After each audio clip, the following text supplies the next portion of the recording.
There comes a time in life when fear becomes real. It's the kind that freezes you in place, making your chest burn with terror while your heart races, and your last breath hangs in the air. Time feels like it stretches on forever, your stomach twists, and a scream is trapped inside you. You might run or stand frozen or even try to fight back. But for those who experience such intense fear, it leaves a mark so deep, it changes you. Something inside you shifts, and you're never quite the same. This brings me to December 3rd, 2010. I grew up in a strict Christian family, and at that time I was young and impressionable, easily influenced by what I heard. My upbringing was filled with talks of heaven and angels, but also of eternal damnation, a horrifying thought for an 8-year-old. My family had gone on a trip to the mountains of Colorado, staying in a small, secluded cabin high in the woods. The altitude was so high that my father needed an oxygen tank. The nearest neighbor was miles away, barely visible through the thick snow-covered trees. The first night was peaceful. We sat by the fire, roasting marshmallows and making popcorn. My 2 younger siblings and I even built a snowman. The cabin itself was very open. It had a loft with 2 beds, and my father slept underneath the stairs. There was an old television and a worn-out blue couch that smelled faintly of syrup.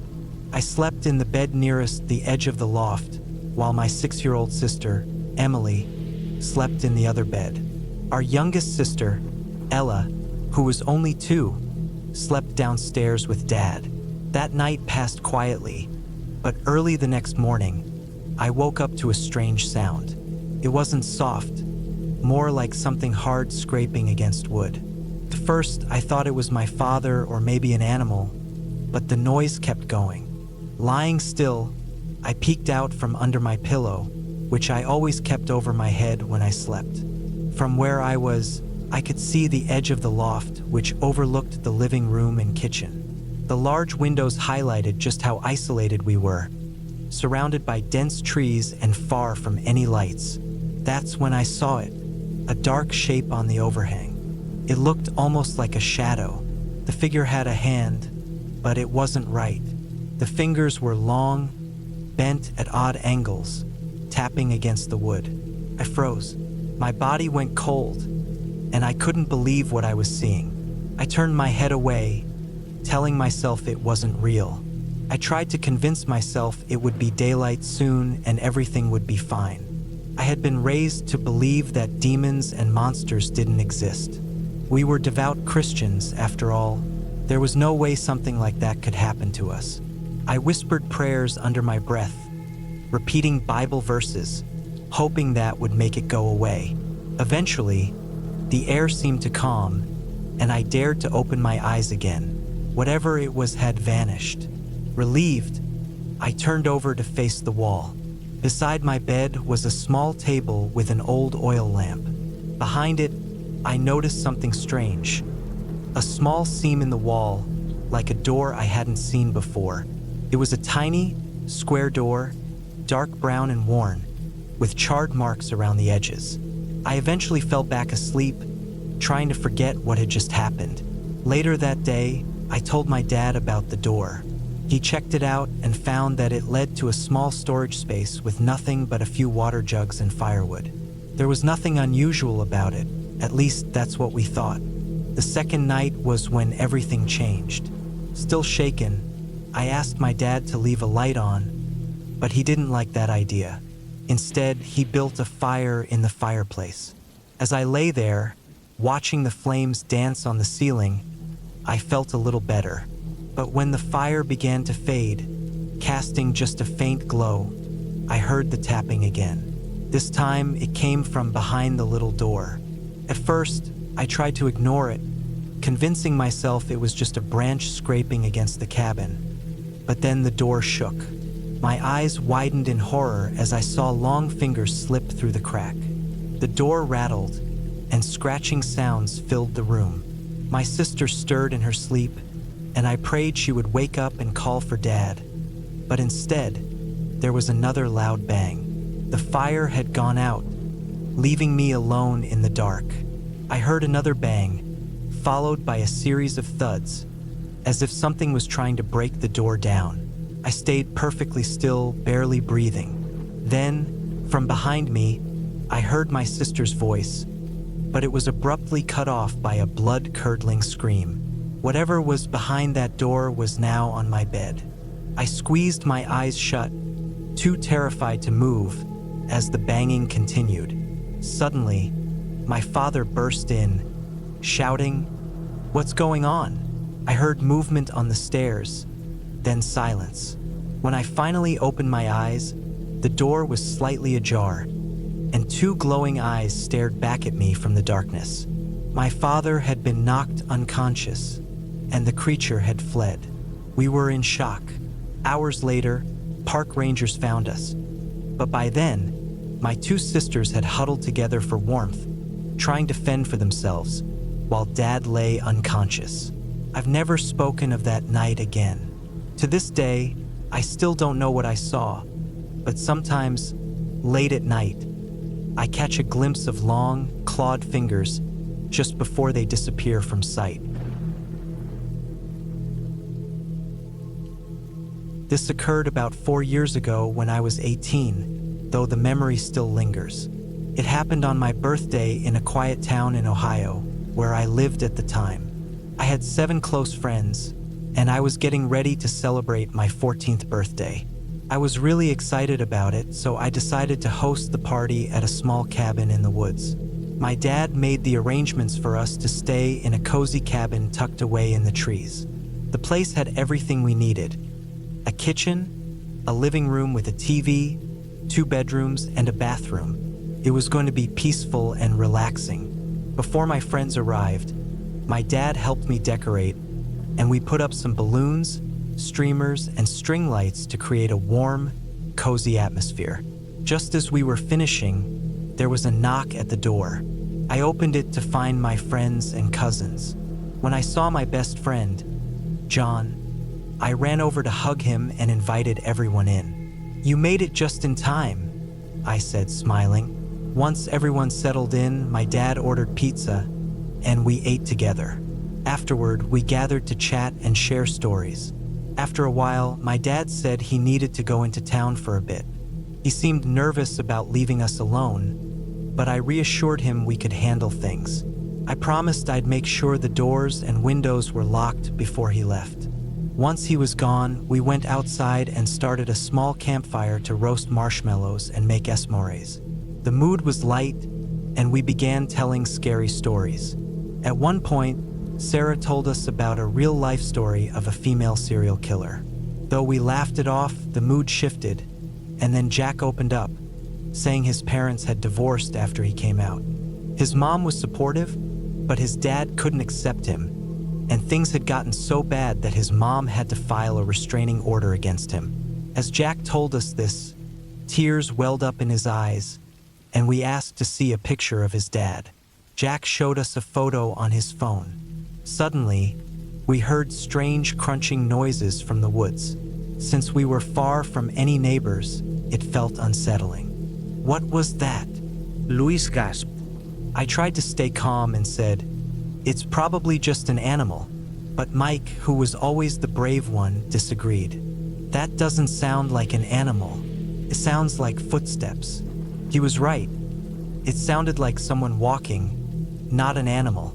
We tried to ignore it, but as Amy started telling another story, we heard the noise again, closer this time. Feeling uneasy, we decided to go back inside.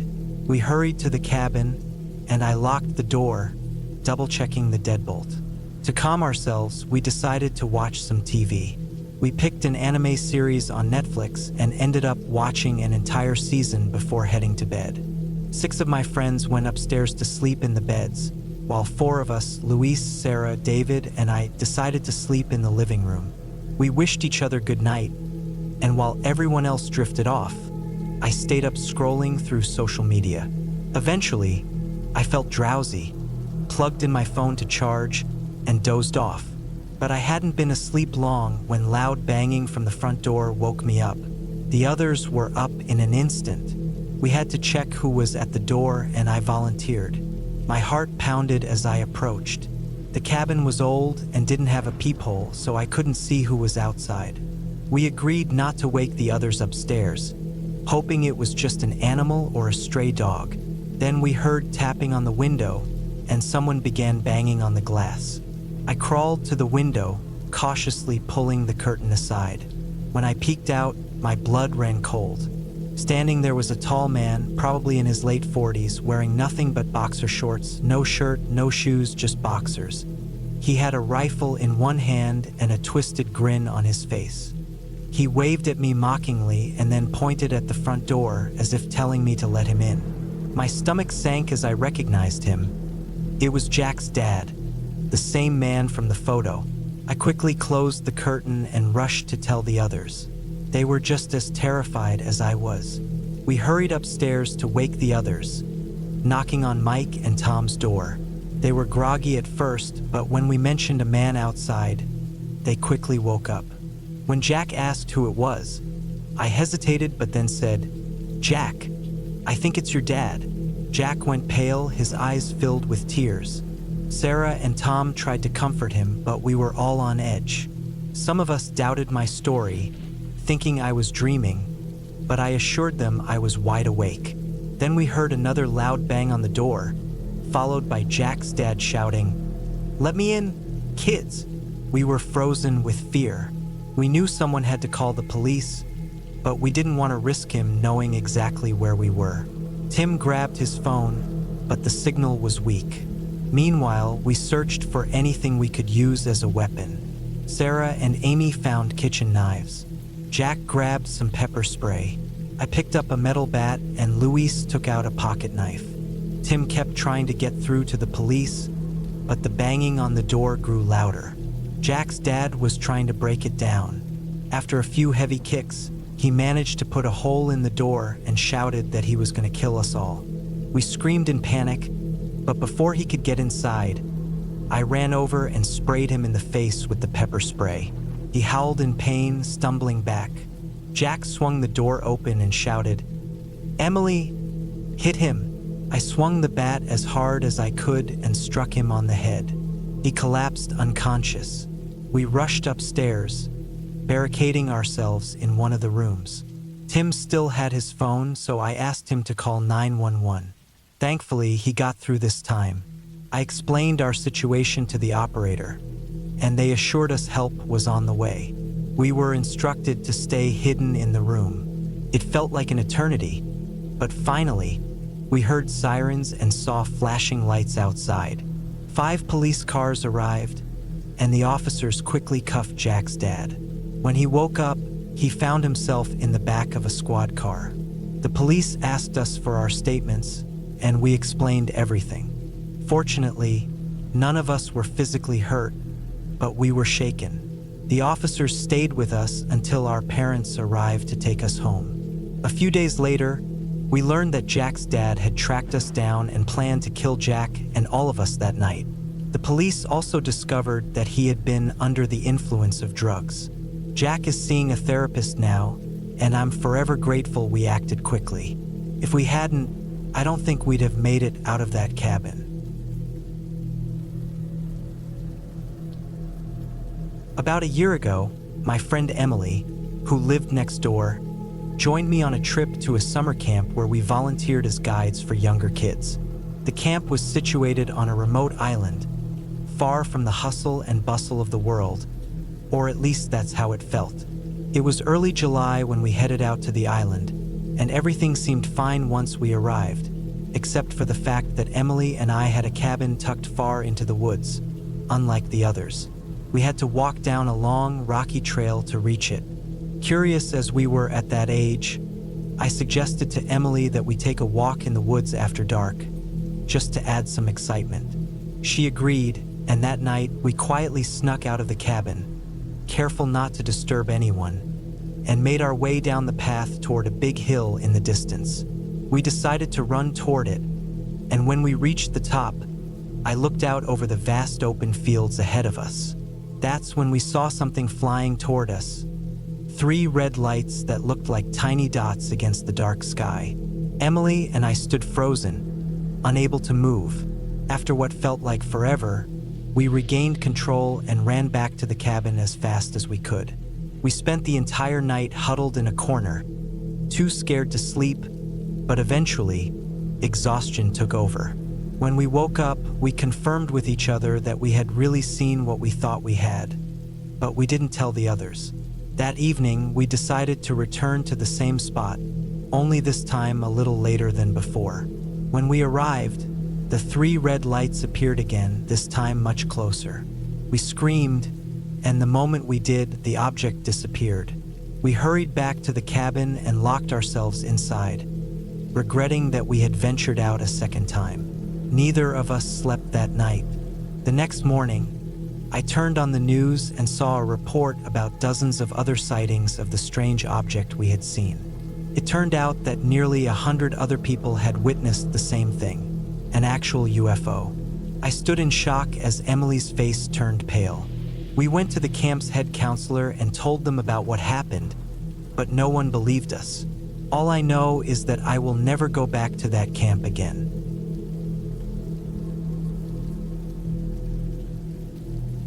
I live in a town called Hamilton, a peaceful place near Lake Erie, not far from Buffalo, New York. This story takes place during a school trip when I was in 7th grade at a private Christian middle school. In our final year, every student in grade 7 had the chance to go on 2 trips. One trip was in the fall, usually a religious retreat about 30 minutes away from town. By religious, I mean it focused on group activities centered around faith and teamwork, but honestly, it wasn't much fun. It felt like a religious class that lasted for 3 days.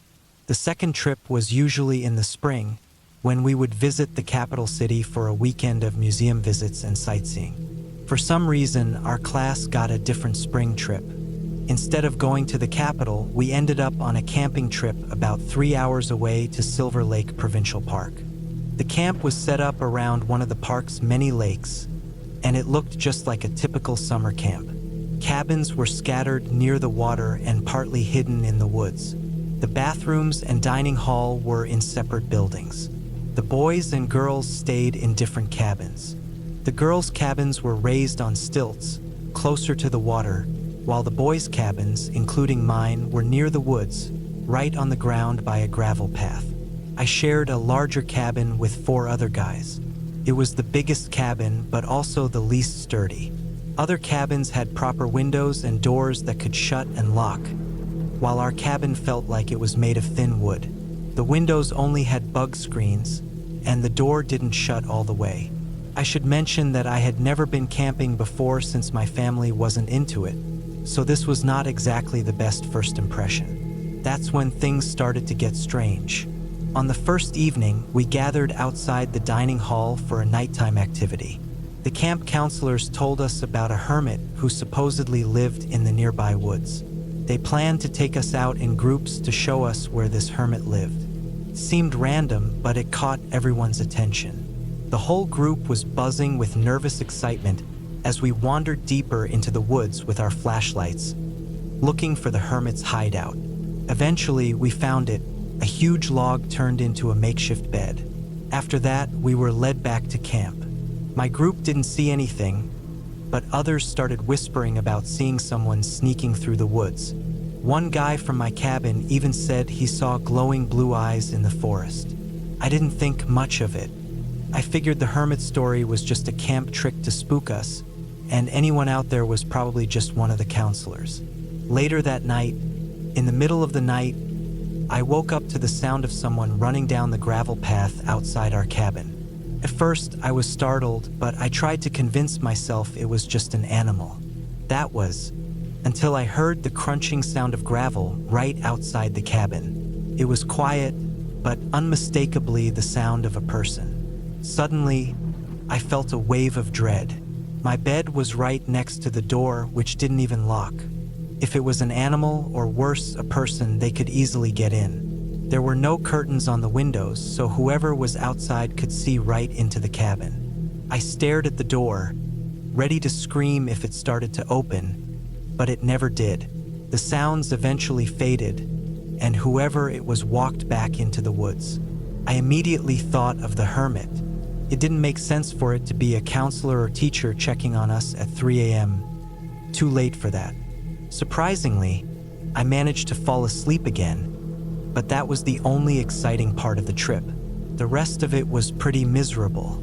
It rained the whole time, and a bunch of kids from another school staying at the camp caught the flu, which some of my classmates also caught.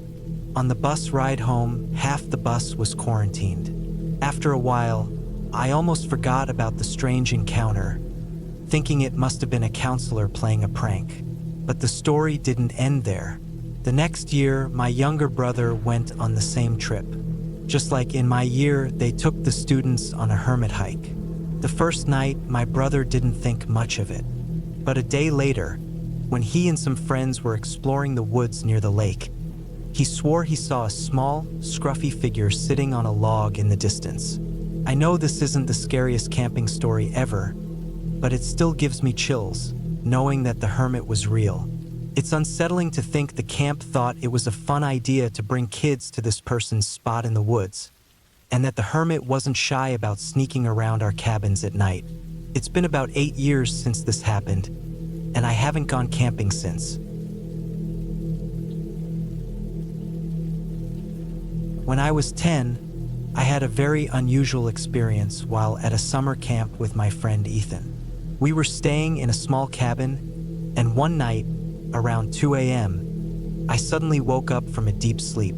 It was the second night at the camp, and everything had gone smoothly until that point. But around 2 a.m., we heard something strange above us. A sound like slow, heavy breathing combined with deep, thudding noises. The next evening, after we finished using the separate bathrooms that were a short walk from our cabin, one of the camp staff scolded me for leaving the bathroom light on. Since I was the last one in, I had to go back and switch it off. As I was about to leave, a sudden, freezing chill swept over me. Through the small, grated window near the ceiling, I saw something terrifying. A tall, slow-moving figure was circling the building. Each step it took was heavy and deliberate. The figure was so thin, and from what I could make out, it had to be at least 8 feet tall. I couldn't see all of it clearly, but the skin I could see was grayish and stretched tightly over bones that stuck out unnaturally. I quickly ran back to the cabin, and luckily nothing else happened that night. However, by the end of the week, I noticed the bathroom door had been ripped off its hinges, and the lights inside had been shattered. Despite seeing something so creepy, I figured it was just a prankster who had damaged the door. But neither the counselors nor any of the other kids had any idea who or what could have caused it.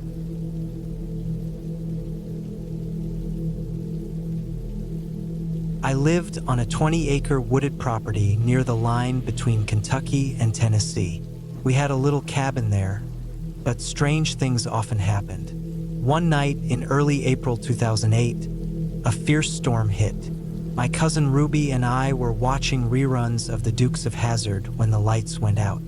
I was 13 at the time and instantly felt uneasy.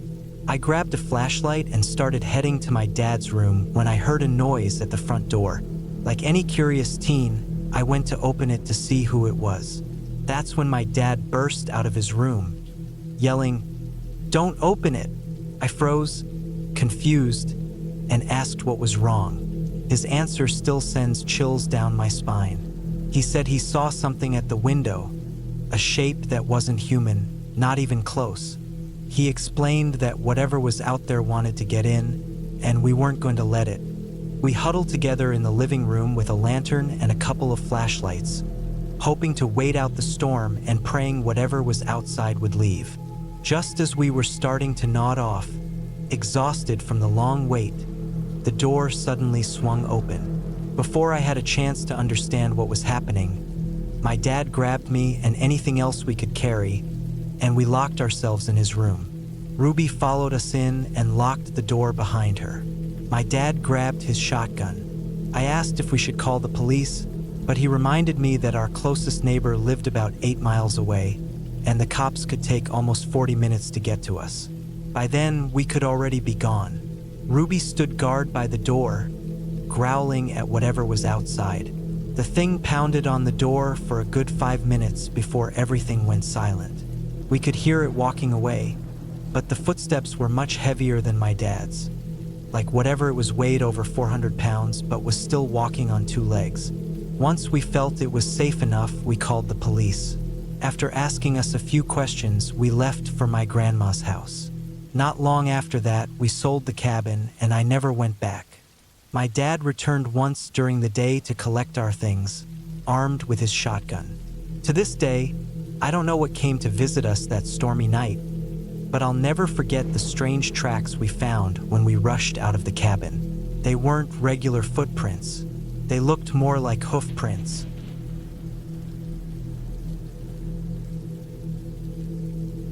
Over the years, I regularly attended a summer camp called The Rangers, which was created to provide kids with hands-on experiences in dealing with natural disasters like tornadoes, fires, and other real-life situations. The camp had separate areas for boys and girls. The boys camped in tents by the lake, while the girls stayed in cabins further into the forest. One year after arriving, we went through the usual camp orientation and were given the rules. After that, we headed off to our cabins to unpack. Once we settled in, we gathered around the campfire, and the girls who were in charge of our cabin decided to share a spooky story about a girl named Sarah, who supposedly drowned in the lake many years ago. They claimed that Sarah wandered around the camp every night. I was 12 years old at the time and didn't believe any of it, so I shrugged it off, acting like I wasn't scared at all. That night, we returned to our cabin, and everything was calm. The windows were open as we began to drift off to sleep. Suddenly, my friend Mia began freaking out, shaking the whole cabin as she screamed. One of the older girls had to calm her down, and through her tears, Mia finally managed to tell us what had frightened her so much. She said she saw a girl standing at the window. At that moment, I thought Mia was just imagining things, so I ignored it and tried to go back to sleep. The next morning, Mia had packed all her things and was ready to leave. My friend Nikki and I asked her why she was leaving, guessing it had something to do with what she thought she saw the night before. Mia then lifted the back of her shirt, and what I saw made my stomach turn. There were deep scratches all over her back, more than a dozen. Nikki and I stared at each other, shocked, and we were both wondering what had happened. Mia ended up leaving that day, and honestly, I couldn't blame her. That evening, we were still talking about what had occurred when our friend Claire mentioned something strange too. She said that the night before, she thought she saw a pair of colorful boots walking by the window. Nikki and I exchanged looks, thinking Claire was probably just as spooked as Mia, so we didn't mention it again. A few days later, Nikki had to leave early because of a family emergency, leaving only Claire and me for the rest of the week. Nothing else out of the ordinary happened, and the rest of the week passed without incident. At the time, I had a dog at home who was about to have puppies, which became significant later on. On the bus ride home, I sat next to Claire. She was chatting happily, but then she suddenly stopped mid-sentence and went completely quiet. She turned her head to look out the window and stared straight ahead without moving. I didn't think much of it because I was tired, but then she spoke in a low, deep voice that didn't sound like her at all. She said, "Something bad is going to happen," and she never turned her head back for the rest of the ride. I was so creeped out that I moved to a different seat. The very next day, when I got home, my dog gave birth to a litter of 12 puppies, but something went terribly wrong. All of them died, even though they had seemed perfectly healthy at first. There was no obvious reason for it. Not long after, my dog also passed away with no clear explanation.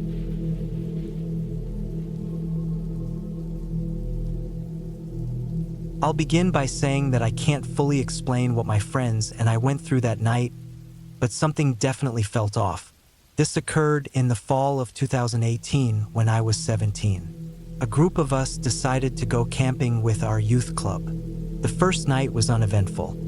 We unpacked, set up our gear, and my friend and I made sure to pitch our tents near one of the 2 electrical outlets in the area.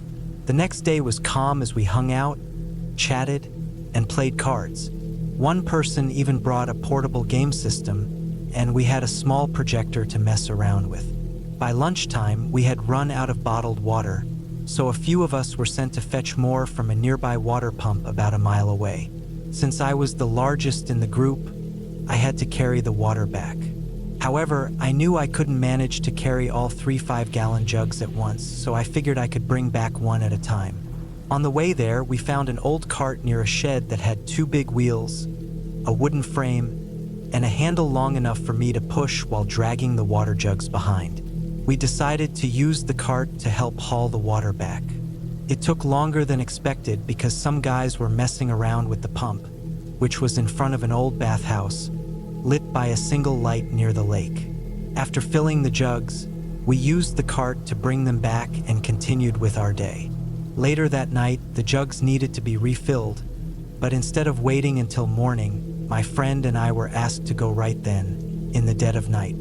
It was freezing cold, so I grabbed my coat, gloves, and a flashlight, and we headed out. I ended up pushing the cart again. From the moment we stepped outside, I had an eerie feeling, like something was out there, watching us. It was hard to explain, but I just knew something bad was coming. I tried to ignore it, but I kept hearing strange noises and catching glimpses of movement in the corners of my eyes. We got to a spot along the path not far from the cabin, where there was a fenced-in area with canoes and kayaks. As soon as we reached it, the sense of dread grew stronger. I told my friend about it, but he dismissed it, saying it was probably nothing. I couldn't handle it anymore, so I told him I couldn't continue. It was too creepy out there, and I suggested we just fill the water in the morning. He wasn't thrilled, but we went back to the cabin to get help. Inside, I told one of the leaders what we had experienced, but he just shrugged it off and said it was probably just animals. We had seen a coyote the night before, so maybe that's what we had heard. Despite planning to stay in, my friend started talking about getting some people to come with us. I knew I couldn't let him call me out like that, so we gathered a few others, figuring it wouldn't hurt to have backup in case something really was out there. With some extra help and a strong headlamp from someone, we ventured back out. But as soon as we reached that same area by the fence, the feeling of being watched returned, even stronger than before. We sped up, keeping our eyes open and noticing animal tracks that weren't there earlier. When we reached the pump and began filling the jugs, we stood under the dim light from the bathhouse. There were strange sounds from the lake, probably just frogs, but the unease never left. On our way back, we kept stopping because we thought we heard footsteps behind us. As we neared the fence and canoe area again, my friend suddenly stopped and said, "Wait, what is that?" At that moment, panic set in, and we all started running, even though we were hauling the cart full of heavy water jugs. I made sure not to be the last one. We finally made it back to the cabin safely. After setting the jugs down, my friend went outside to get some air. I asked him what he had seen that had freaked him out so much. He said that when we reached the shed near the canoe area, he had caught a glimpse of a man running toward us, but when he blinked, the figure was gone. I believed him because I thought I had heard the footsteps too, and I could have sworn I saw the outline of someone as well.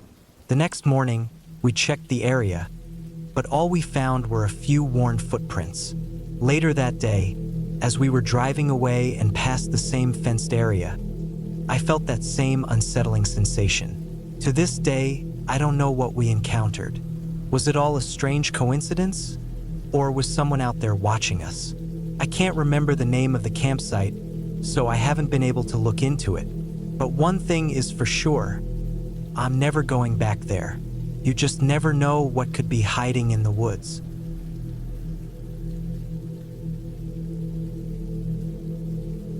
In 2021, my close friend Mike and I, along with his teenage son Sam, went on a fishing trip to Maple Creek Lake.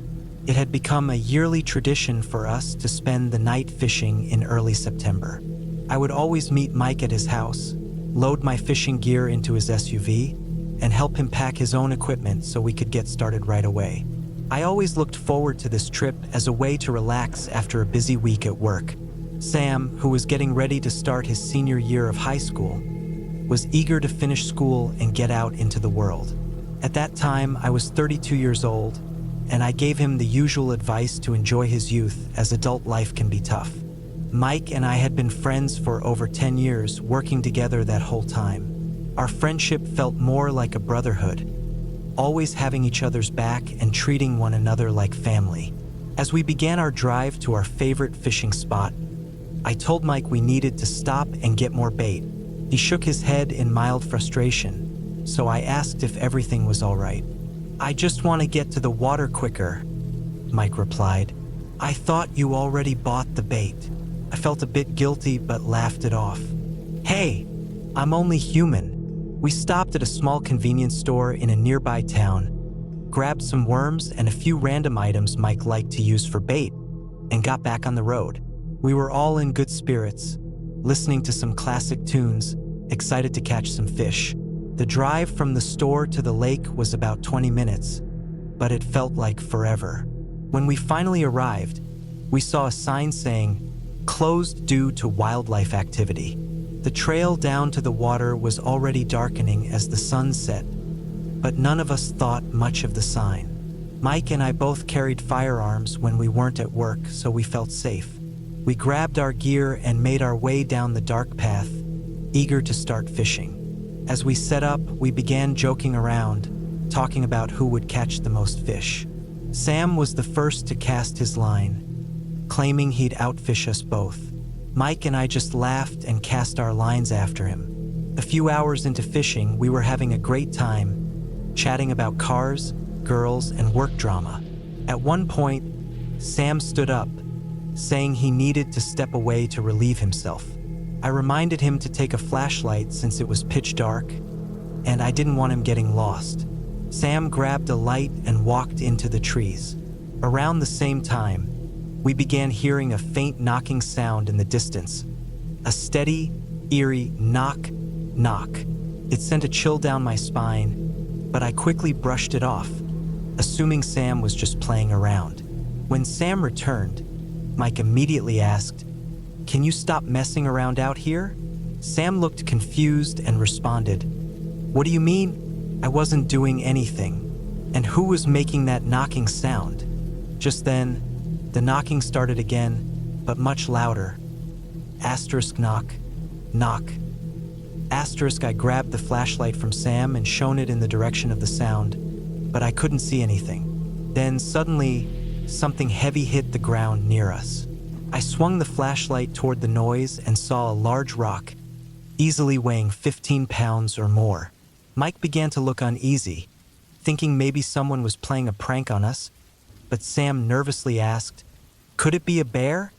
He was clearly frightened, and I could see it in his eyes.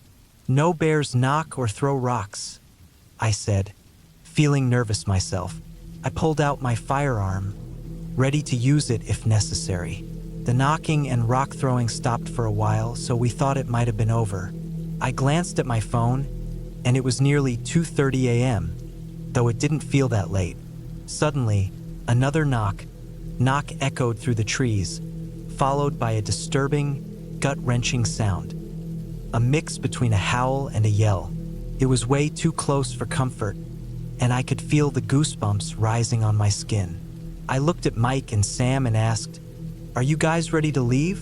They both nodded almost in unison. We started packing up, and just then, another rock hit the ground right beside us, making my heart race. Mike grabbed the flashlight and shone it toward the noise. About 30 yards away, between the trees, we saw a large, dark figure. It stood at least 7 feet tall, and its eyes had a strange reddish glow. Sam, now terrified, whispered, "Can we please go now?" Mike and I exchanged glances. We both knew this was no person, and it definitely wasn't a bear. We quickly made our way down the trail that ran parallel to the lake. We still had about 100 yards to go before reaching the SUV when we heard a massive splash in the water beside us, as though something huge had been thrown in. We froze, listening to heavy footsteps approaching rapidly. Even with the flashlights, it was hard to see much. "Do you think this is why they closed the area?" Sam asked. But Mike and I didn't answer. We kept moving. As we neared the SUV, we heard the sound of breaking glass. My heart sank. Whatever was out there had reached our vehicle. Our adrenaline kicked in, and we rushed the rest of the way. Mike and I both had our guns ready, prepared for whatever was next.